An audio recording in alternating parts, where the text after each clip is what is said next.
Now that we've studied solids of revolution, improper integrals, and arc length, we're ready to look at this fascinating Gabriel's horn.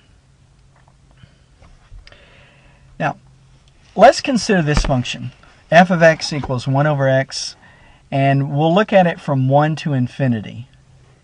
So we want to look at this curve, and what I want to do is I want to revolve this curve about the x-axis. When I do this, I get what's called Gabriel's horn. Now, let's suppose I want to find the volume of this solid. Now, first of all, just me wanting to do that seems strange since this is infinite.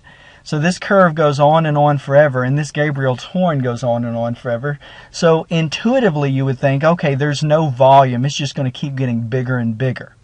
Well, let's use our method of disk and what we know about improper integrals and see if we can calculate the volume.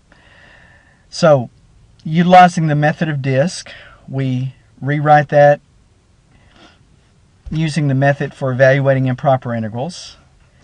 And we find that the volume is pi. So that's the first surprising observation that we make, is that this does have a finite volume, and that finite volume is pi. Now, let's look at the surface area. Now, we know how to find the surface area.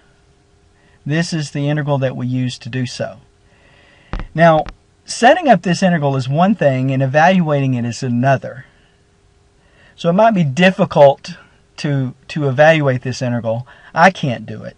But what I do know is this. I know that this integral is bigger than the integral if I leave off the square root part. In other words, this integral is bigger than the integral of 2 pi from 1 to infinity of 1 over x dx. In other words, this is true.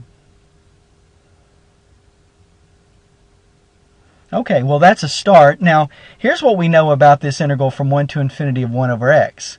We know that it diverges. And yet this integral is bigger than the one on the left. I mean, smaller. Sorry about that. It's smaller than the one on the left. So this smaller integral diverges. In other words, it has infinite. It gets infinite.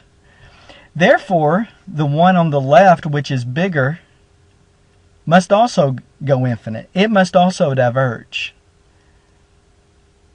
Now, what I'm saying here is that this integral on the left, which is our surface area, diverges. In other words, it's infinite. So this Gabriel's horn has infinite surface area.